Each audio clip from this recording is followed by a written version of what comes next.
Colombia es el segundo país más feliz del mundo detrás de las Islas Fiji, según una encuesta. Una encuesta de Gallup reveló que el 83% de los colombianos entrevistados son felices. Porque nosotros somos unas personas que disfrutamos su vida. Vuelve y juega. Colombia de nuevo es el país más feliz del mundo, según una encuesta internacional.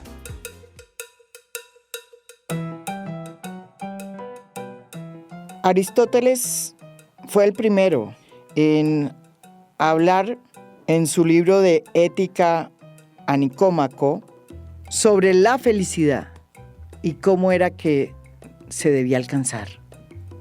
Para el filósofo griego, la felicidad es el fin que busca todo ser humano. Es decir, que es el mayor deseo que guía a todas las acciones humanas. Y fue precisamente Aristóteles el que unió a la palabra felicidad los significados que se le atribuyen a la prosperidad, a la riqueza, a la buena fortuna, al vivir bien y al florecer. Hoy nuestro tema tiene que ver con la felicidad y con esa búsqueda que las sociedades tienen por buscarla y cómo eso se ha convertido en un tema no de libros de autoayuda, sino que es hoy una ciencia que se estudia y que se ha vuelto tan importante que ya son muchos los países que miden no solamente el crecimiento económico como factor de prosperidad, sino también el grado de satisfacción que dicen tener los habitantes que viven en un país. La buena noticia es esa, que hoy vamos a hablar de la felicidad. La mala es que, como nos va a decir nuestro invitado de hoy, Colombia no es uno de los países más felices del mundo, como muchos colombianos creemos. Peor aún, estamos en la cola del ranking que se reconoce como serio, que mide la felicidad como una satisfacción prolongada de la vida.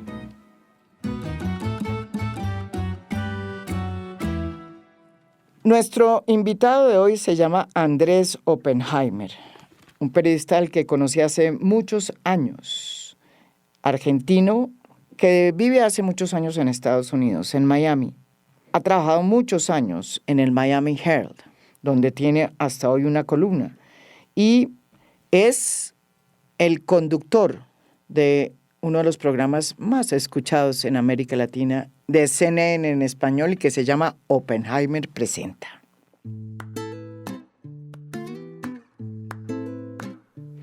Ha escrito muchos libros sobre economía, sobre política, sobre democracia. Y se ha ganado también muchos premios, como el Premio Ortega y Gasset, como el Premio Rey de España y como el Premio María Mors Cabot, otorgado por la Universidad de Columbia. Hoy está aquí en Colombia presentando su nueva investigación, aquí en la Feria del Libro. El título del libro es ya provocador: ¿Cómo salir del pozo? Diríamos en una traducción colombiana que es más bien ¿cómo salir del hueco? Este libro es producto de una investigación de 6 años que llevó a Andrés a viajar por todo el mundo en busca de las nuevas estrategias de los países, de las empresas y de las personas que están buscando la felicidad. Bienvenido, Andrés, aquí por primera vez en A Fondo. Y la pregunta obvia: ¿cómo salimos del pozo o cómo salimos del hueco? Entonces, porque, como tú bien lo dices en el libro, el mundo está padeciendo una ola de desencanto, de falta de optimismo y sobre todo esa apatía se está viendo en las nuevas generaciones. Y en países donde el crecimiento económico ha sido importante, lo cual demuestra que no solamente para ser feliz se necesita tener un buen estándar de vida, sino muchas otras cosas más que de pronto es lo que esta sociedad está pidiendo a gritos. Muchas gracias, María Jimena. Me acabo de enterar aquí en Bogotá que en Colombia no lo llaman pozo, sino lo llaman hueco. Sí, el hueco. Tendría que llamarse ¿Cómo salir del hueco? ¿Cómo salir del hueco? O sea, Pero aquí lo se cierto, dice. lo Sí, que sí. tú dices, María Jimena, es muy cierto. Mucha gente me pregunta por qué un periodista como tú, que siempre ha escrito sobre política, Sí. economía, se Sí. mete con un tema tan esotérico como la felicidad.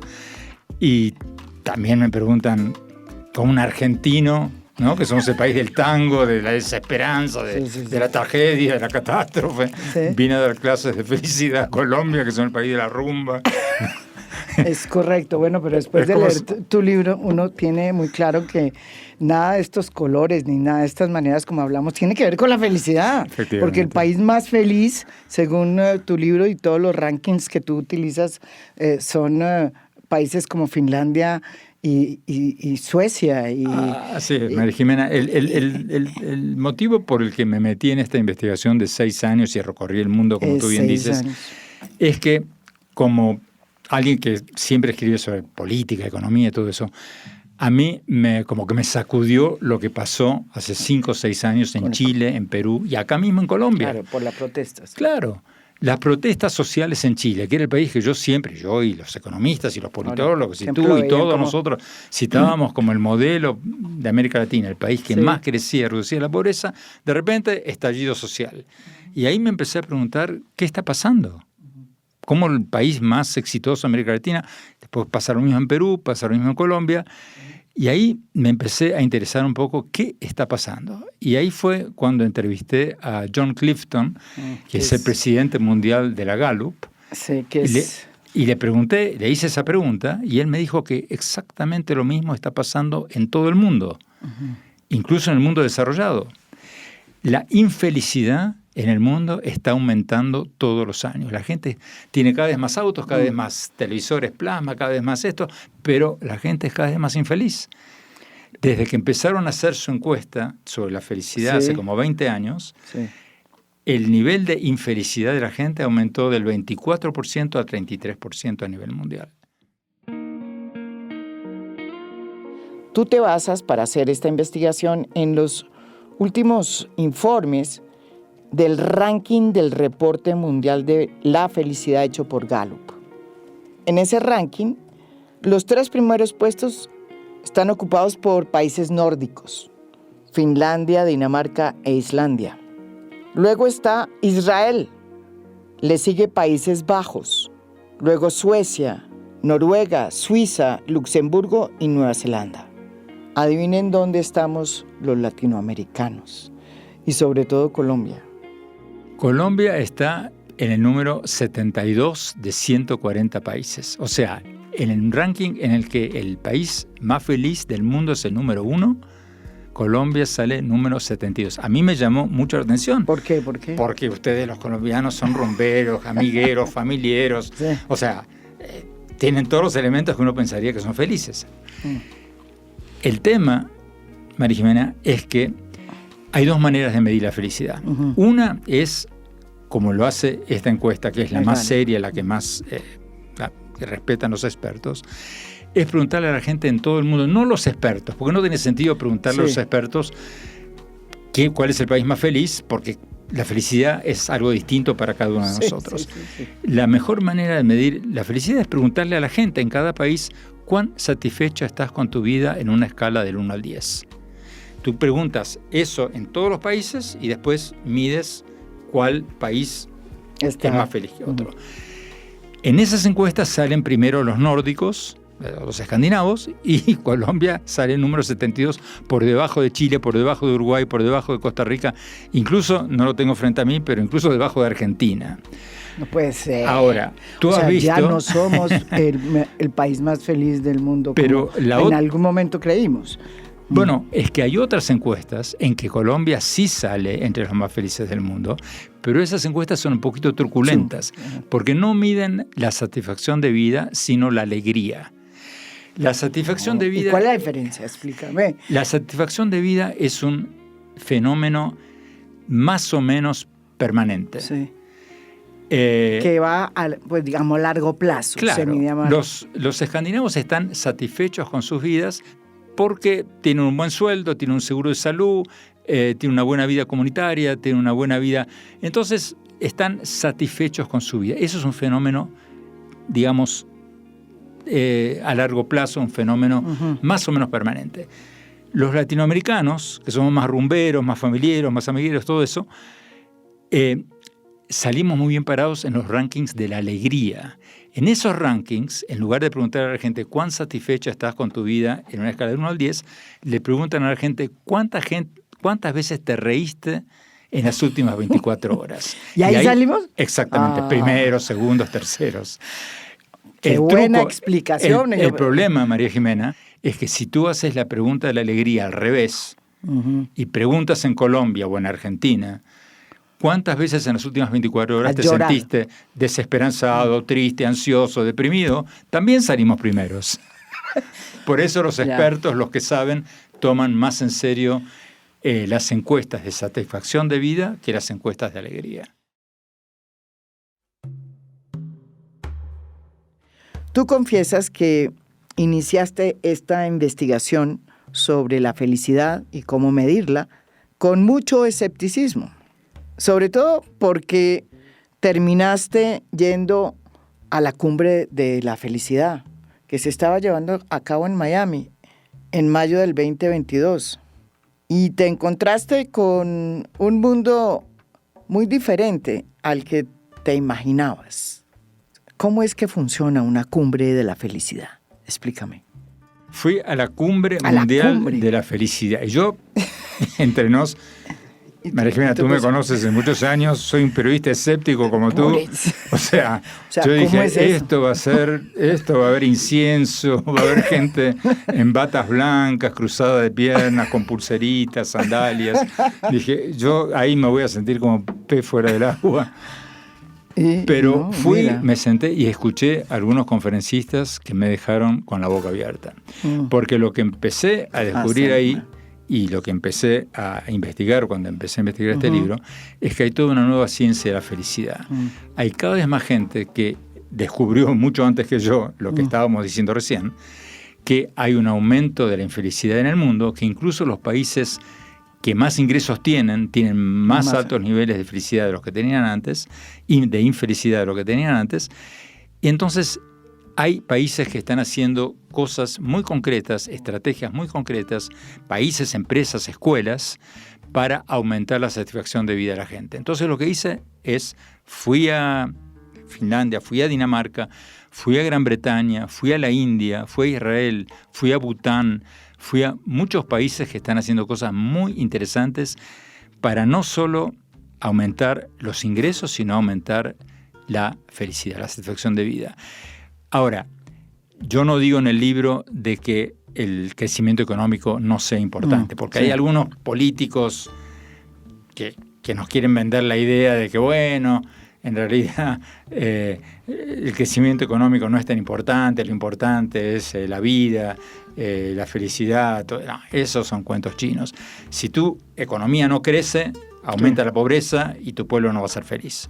Lo que digo es que el crecimiento económico es indispensable, sigue siendo indispensable, pero no es suficiente, y hay nuevas estrategias de muchos países, de muchas empresas, de muchas escuelas en todo el mundo para aumentar la felicidad.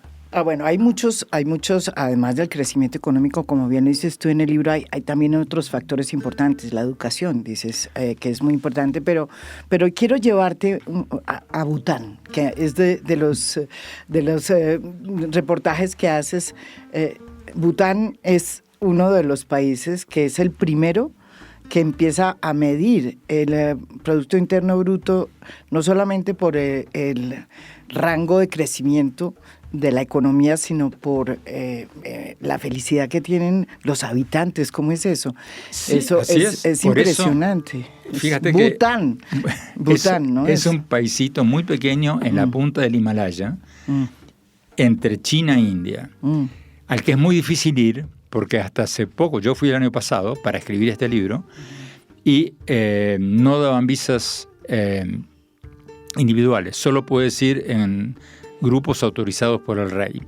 Y es muy interesante porque Es un reino budista, con muchísimos monjes budistas, le importa un rábano el resto del mundo. No tienen relaciones diplomáticas con Estados Unidos, ni con Rusia, ni con China. O sea, son uno de los países más aislados del mundo. Y como te decía recién, a mí me cuento en el libro, en el capítulo sobre Bután, que yo le escribí al rey, a la secretaria de prensa del rey, diciendo yo soy un periodista de la CNN, de Miami Herald, muy importante, le agradecería, yo me pago el viaje, yo me pago la estadía, le agradecería muchísimo una visa para ver su hermoso país. Nunca me respondieron. Después le escribí al canciller, nunca me respondieron. Le escribí al ministro de Turismo, bueno, pasaron 3 años. Y yo no podía escribir un libro sobre la felicidad sin ir a Bután. Entonces, finalmente, logré con unos amigos, 3 parejas de amigos. Te fueron. Que uno es un hotelero y conocí a un hotelero ahí, consiguieron que el rey nos permitiera ir como hoteleros, supongo. y fuimos, y fue muy interesante. Lo que me pareció, y tú mencionabas recién, María Jimena, el tema de la educación. En Bután y en India, en Nueva Delhi, una de las cosas más interesantes que me encontré fueron las escuelas de la felicidad. De nuevo, yo pensé que eso era un relajo total. ¿Cómo es eso de las escuelas de felicidad? Yo pensaba que eso... Yo pensaba que eso era como la clase de música cuando yo era chico, ¿no? ¿Cómo era? ¿Cómo era la clase de música? Un relajo que todos esperábamos. Despelote, llamámonos. Bueno, sí, todos esperábamos que terminara la clase de matemática para ir a la clase de música. Claro, claro. Pero las cosas que están haciendo, y dediqué todo un capítulo a eso, a las escuelas de la felicidad, que todas las maestras y todos los maestros deberían leer porque es fascinante. Fui a las escuelas de la felicidad. No son escuelas, son clases. Todas las escuelas públicas de Nueva Delhi tienen 1 hora por día de clases de la felicidad. Los lunes, por ejemplo, aprenden a meditar. Fabuloso. Ojalá yo hubiera aprendido. Sí, ojalá nos hubieran dado un poco de meditación a todos los latinoamericanos. No, pero yo al día de hoy, María Jimena, cierro los ojos, me concentro, trato de meditar, de no pensar en nada, y a los 3 segundos estoy pensando en el artículo que tengo que escribir para mañana o el programa de televisión que tengo que hacer la semana que viene. Bueno, los martes, y esto me pareció fabuloso, considerando la ola de depresión juvenil que hay en el mundo, tienen clases de tolerancia al fracaso. Pero no lo hacen con una maestra pontificando, diciendo niños tienen que tolerar el fracaso, porque eso no sirve para nada. Lo hacen con ejemplos, relatos de la vida real de gente famosa que los niños conocen. Por ejemplo, estaba sentado en el aula y la maestra les contaba a los niños, sacado de los libros de texto de ellos, que los renuevan constantemente. La maestra cuenta el caso de Messi en el Mundial de Qatar. Y les dice, niños, en el Mundial de Qatar, Argentina llegó invicta 36 partidos. Y todos los niños habían visto, se acordaban Messi, de Qatar. Llega el primer partido y Argentina pierde contra Arabia Saudita, un equipo de troncos, con el debido perdón de los de Arabia Saudita. Sí. Terrible derrota. Duelo nacional en Argentina. Messi sale a la conferencia de prensa después del partido, probablemente coacheado por el director técnico, porque dicho sea de paso, los deportistas están mucho más acostumbrados al fracaso que el resto de nosotros, porque juegan todas las semanas. Y dice, esto ha sido una derrota dura, pero somos un buen equipo, tenemos buena onda, vamos a ganar el próximo partido. Estamos totalmente concentrados en eso y vamos a ganar. Y la maestra les cuenta a los chicos, ganaron el próximo partido y ganaron el Mundial. Ahora, niños, cada uno de ustedes, cuéntenme sus más recientes fracasos. Lo interesante del caso es que los niños aprenden muy, pero muy temprano a familiarizarse con la idea de que todos fracasamos, todos nos caemos, todos nos levantamos. Niños, entonces, para la semana que viene, composición, tema, mi más reciente fracaso.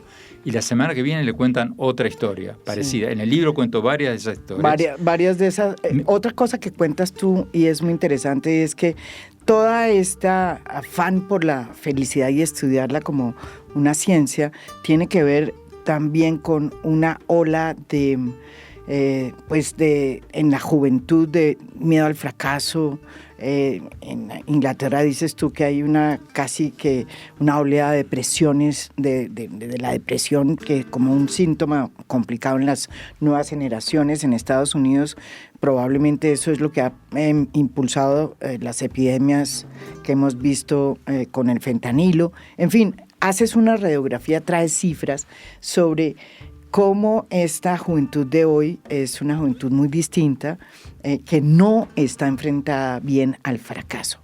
Eso también es un estudio que tú haces, incluso cuando vas a Gran Bretaña, que haces y trabajas con las personas que investigan eso. ¿Qué es lo que has visto ahí? ¿Cómo es esa juventud? ¿Qué dicen las cifras? Yo pensaba que la gente es feliz de niño, feliz de joven, y que la infelicidad aumenta a nivel que nos volvemos más viejos. Y resulta que no. Las encuestas mundiales muestran que en todos los países del mundo eso ha cambiado. Hoy día los jóvenes son menos felices que los viejos. Lo cuento ahí con datos en el libro. La felicidad, los niños son más o menos felices. Ya en la adolescencia empieza a bajar la curva. La vaina se va... Sí. La vaina se va complicando todavía más a los 30 y los 40, cuando tú tienes la presión laboral, la presión de los hijos, la presión de los padres que ya están grandes, la presión de... Ahí baja, y el punto más bajo de la felicidad, contrariamente a lo que pensábamos, es a los 45, 50, 55, y después se empieza a subir. Y los viejos... O sea, tú y yo somos felices. Hoy día los viejos somos más felices que los jóvenes. Pero lo interesante es que se están haciendo cosas muy interesantes en todo el mundo. Una de las muchas cosas que cuento, por ejemplo, en Inglaterra, tanto con los jóvenes como con los ancianos, es el tema de las encuestas de la felicidad. Tú, para corregir un tema, tienes que empezar por medirlo. Entonces, en Gran Bretaña les preguntan a la gente en el censo cuán feliz eres en una escala de 1 al 10. Y hoy día, con la minería de datos, tú puedes establecer muy fácil que en tal cuadra de tal avenida, tal carrera de Bogotá, tienes un bolsón de infelicidad. Entonces mandas a un asistente social, le preguntas qué pasó a la gente. Por ahí había una fábrica, la fábrica cerró, los jóvenes se fueron, quedaron los ancianos. ¿Qué haces? Bueno, en lugar de hacer una gran y costosa, un costoso plan nacional de no sé qué, focalizas tus soluciones y abres un club de ajedrez en la escuela secundaria de la esquina después de horas, o unas clases de cocina en la oficina pública después de horas. Mira, en Dinamarca, cuento en el libro, el gobierno incentiva esto, haciendo que las oficinas públicas y las escuelas tengan que donar espacio, un aula, suponte, un salón, todos los días después de horas a grupos comunitarios, como estos que te cito. Y eso que parece obvio, que parece una trivialidad, te aumenta la satisfacción de vida de la gente. Esa gente que vive sola, si puede ir a un taller literario, a un club de cine, eso les cambia la vida. Les cambia la vida. Y otra cosa que me fascinó en Gran Bretaña, que cuento en el libro, es el tema de los recetadores sociales. Ellos descubrieron hace 2 años, o reglamentaron, que el 20% de la gente que va a un médico no necesita una receta médica, sino una receta social. Tú vas al médico y le dices, doctor, me duele el pecho. Te hacen todos los análisis y te dicen, María Jimena, tú no tienes nada, está fenómena. Tú lo que necesitas es amigos, vida social, sentirte mejor. Vete abajo y háblate con Andrés, el recetador social. Vas a la planta baja, hablas con Andrés. El recetador social tiene una computadora con una base de datos de 10.000 grupos comunitarios. Y Andrés te pregunta, a ver, María Jimena, ¿qué te gusta a ti? Y a mí me gusta bailar. Bueno, a ver, ¿dónde vives? En tal lado. Bueno, te busca un grupo de baile cerca de tu casa, pero eso, lo más importante es que le das seguimiento.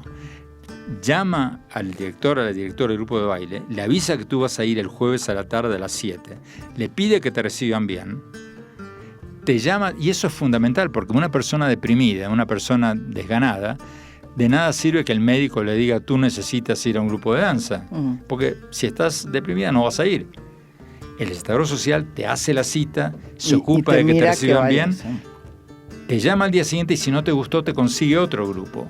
Bueno, hay muchísimas cosas como estas que cuento que se hacen en otras partes del mundo que podemos copiar en nuestros países.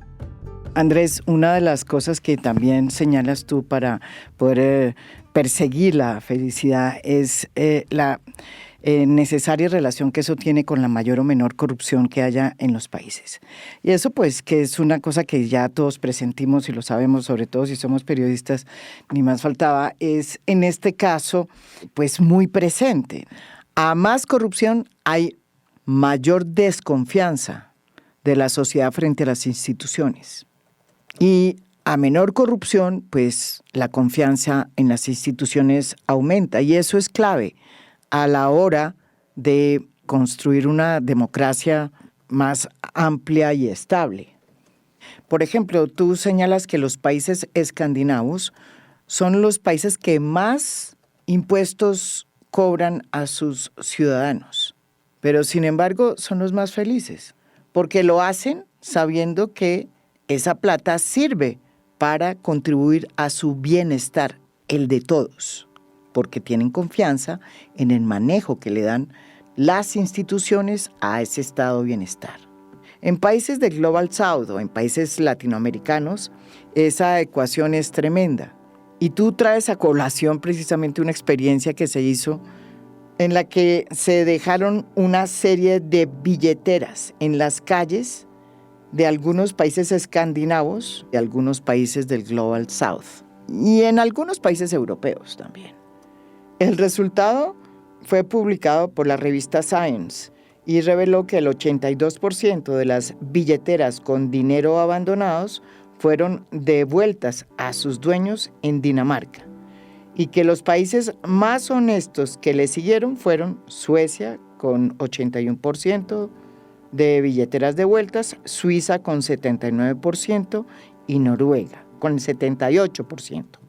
Cuando tú les pediste a los encargados del estudio que te dieran las tablas completas de países, te enteraste de que en España el 58% de las billeteras con dinero habían sido devueltas a sus dueños, que en Estados Unidos el 53%, que en Italia el 47.5%.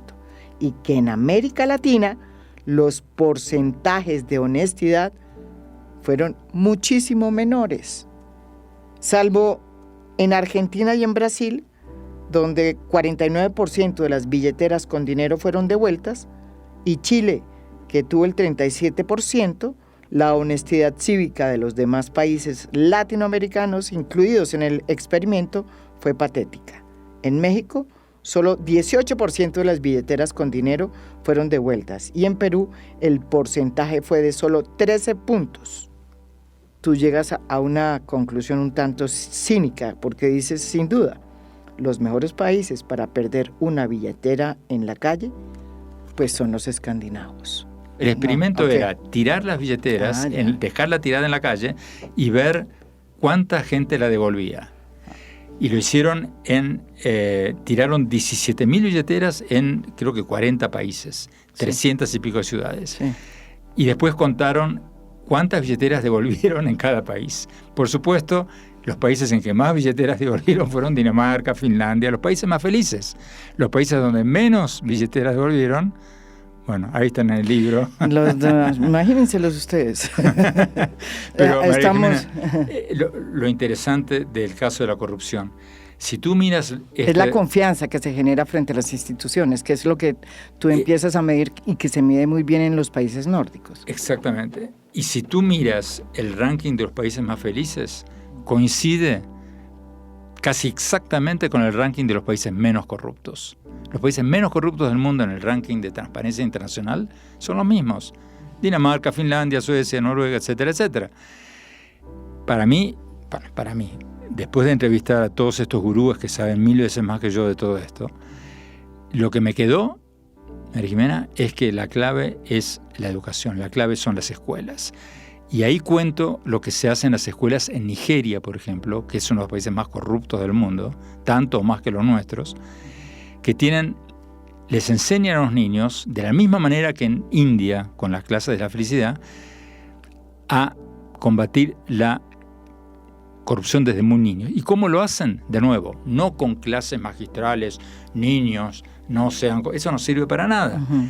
Con relatos ejemplares. Por ejemplo, uno cortito que cito en el libro de los varios que cito. Hay un partido de campeonato de fútbol en la escuela. Juega el tercer grado A contra el tercer grado B. El árbitro es el papi de uno de los chicos del tercer grado A. Uh-huh. Pregunta a la maestra a los niños: niños, ¿puede ser neutral el papi de uno de los chicos del tercer grado A? Discusión en clase. Y así los chicos de la primaria se familiarizan desde muy pequeños con la idea del conflicto de interés. Nosotros, ¿cuándo aprendimos? Ni de grandes. Eso aquí. Bueno, y como esos muchos otros ejemplos. Eso hay que aprenderlo de pequeños en las escuelas.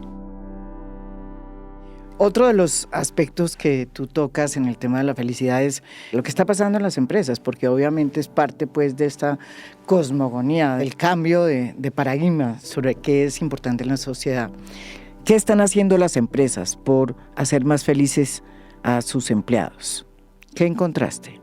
Le dedico todo un capítulo a este tema porque es muy interesante que cuando le preguntas a la gente en las encuestas cuál es el principal motivo de la infelicidad, es el descontento laboral. Uh-huh.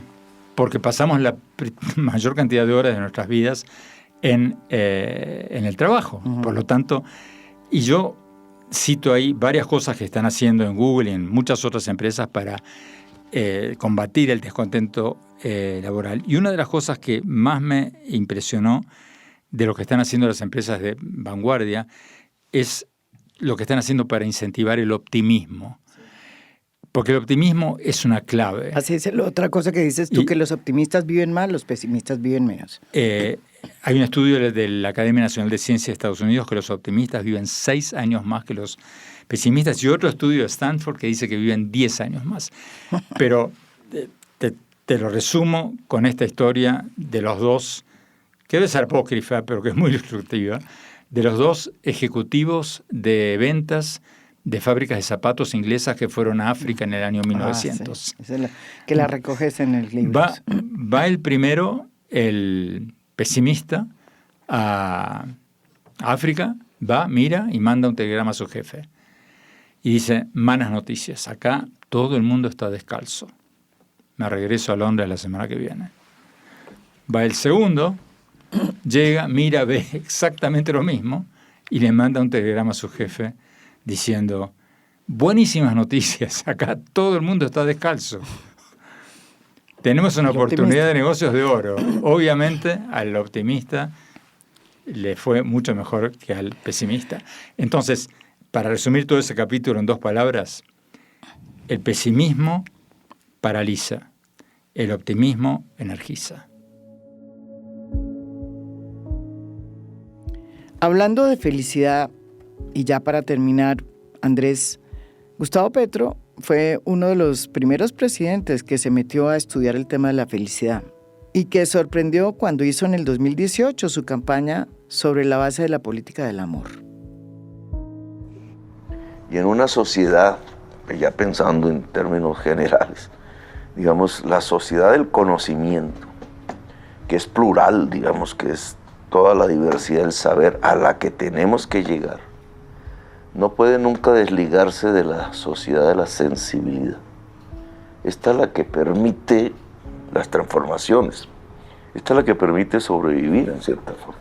Y por eso la frase de Bateman alrededor de la certeza del amor, se llama, y la cadena de los afectos.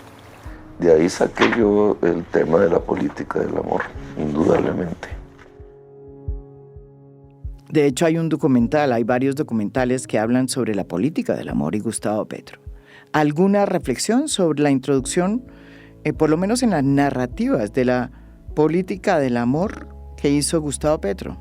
Bueno, Hay muchos presidentes. El presidente de México en su campaña prometió crecimiento del 4%, después la economía empezó a crecer al 1%, y ahora dice, bueno, en realidad el crecimiento no es tan importante, lo importante es el amor, la felicidad.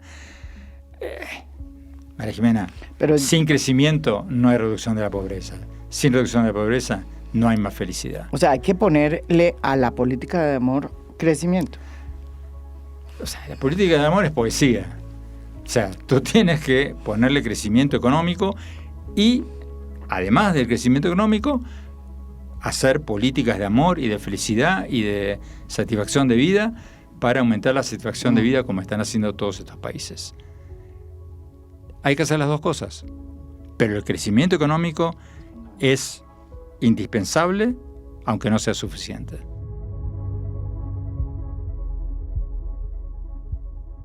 Esto es A Fondo. Mi nombre es María Jimena Duzán.